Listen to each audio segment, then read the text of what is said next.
Boomer, well done. I think we have to kick off with you. What's the emotion and the feeling like in the rooms at the moment? It's a good feeling. All the family were there. I don't know if you've seen the boys singing the song, but they weren't all my kids, I must say, first of all. There's about 15 of them. I had a couple of nephews in there that were pretty excited, so they got to sing the song with us as well. So I shouldn't say relief, because I felt in control of the game in the week, but it's good that it's over now. It's a fairly big milestone and got recognised really well by the football club.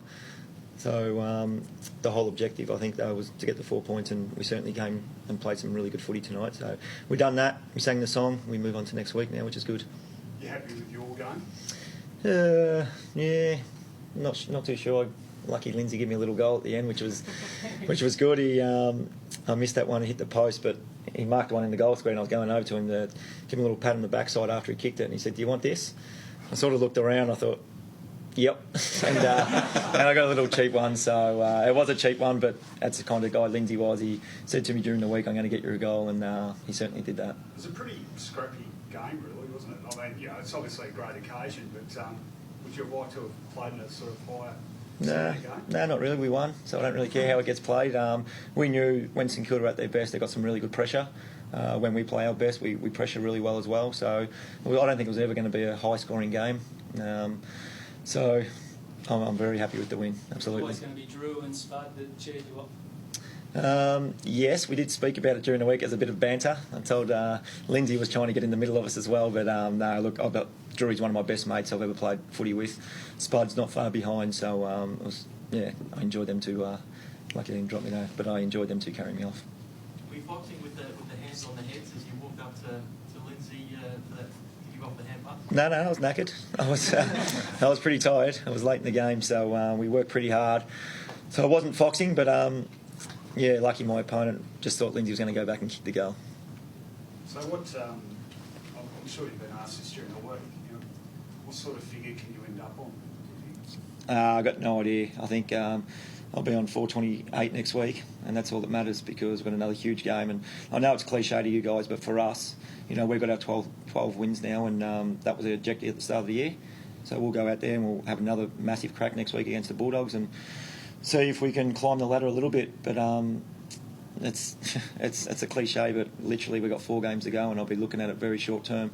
Do you agree that your own performance level has really stayed even? Like you don't seem to have dropped off at all over the last 21 years. Yeah, I play different roles every week. Brad's given me a couple of different roles. This year I've been more forward, so as long as I'm contributing, the coach is happy with me, and the other coaches.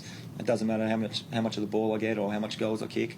It's more about playing your role for the team, and that's something that Brad's taught me over a short period of time, how to play your role for the team. What about you, Brad? Do you feel like you, as a team, sort of equilibrium's come back a bit last week?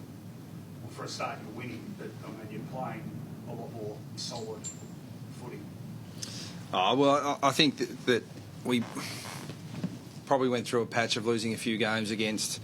You think of some circumstances that I don't want to go into too much detail about, but they all came together. You play some good teams away from home, off short breaks, and then we had some other challenges within that we needed to get over, and I feel like we're closer to getting over those sort of things. But we came up against a pretty red hot Collingwood last week who played some really good footy in the previous month, and St Kilda certainly the same this week. So sometimes it's hard to judge how you're going based on the quality of the opposition, because as Boomer correctly said, we knew what sort of a game it was going to be. St Kilda certainly weren't going to roll out the red carpet for Boomer, and they were certainly very respectful of him, no doubt, but they were there to get the job done as well, and they pressure really well, and so we needed to match and try and exceed that pressure, and it turned into a bit of a scrap. But I think that you need to be able to win those games, because that's what high pressure finals look like. You feel as though you've got that structure and pressure back, similar to, say, the Friday night Bulldogs game where you could really suffocate?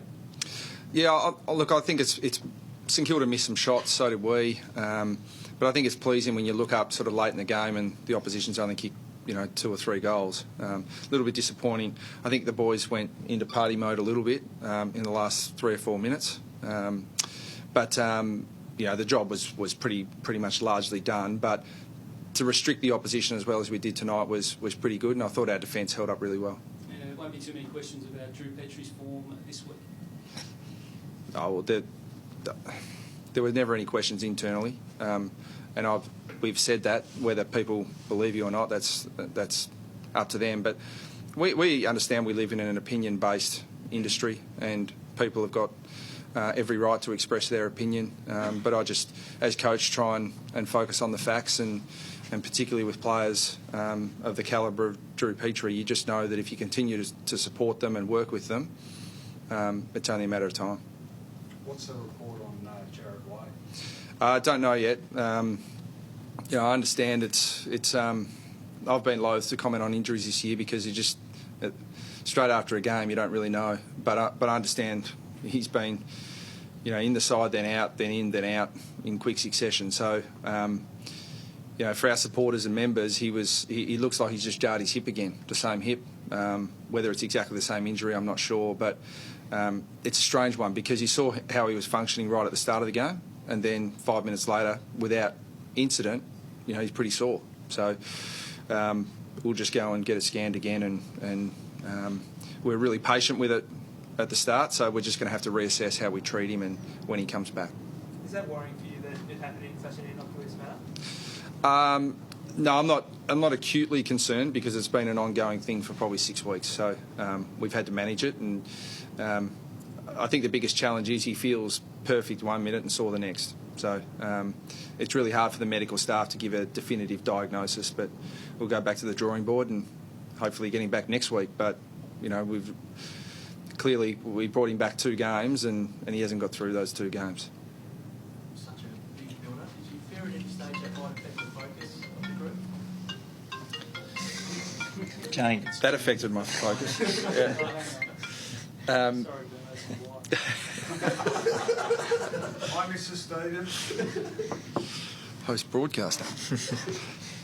No, I think that we've had pretty good record in Boomer's milestone games. So, as he correctly said, he breaks the record again next week. So we should make a big deal of it because we don't lose those games. But no, he has done an exceptional job of I think honouring the occasion, honouring the legends that have gone before him, being really open with the media, allowing North Melbourne people and I think AFL people to celebrate what is a monumentous milestone, because I can't see this record being equalled or broken in my lifetime.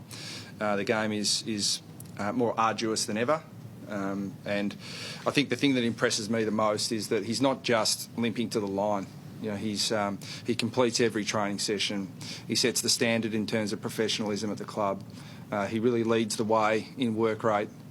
So he's broken the all-time games record, arguably at the peak of his powers, which is something to behold.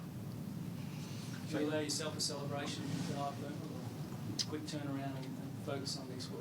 Yeah, all my friends and family here. I've got a few tickets tonight, so they'll come back in the rooms and there'll be a couple of quiet beers for them. But I might have one, and with my dad and my brother. And this week has been a big celebration, but it's not for it is for me, but for me it's to celebrate everybody else helping me along the way. And I just spoke to our boys to say thank you, and not only the current playing list, the old guys that I used to play with, my family, my friends, all the supporters, everybody. It was literally for them tonight, because without them, you don't get here. So they'll certainly come in and help me celebrate, and we'll have a few quiet laughs. Thanks, George. Thanks very much. Thank you. Well, mate.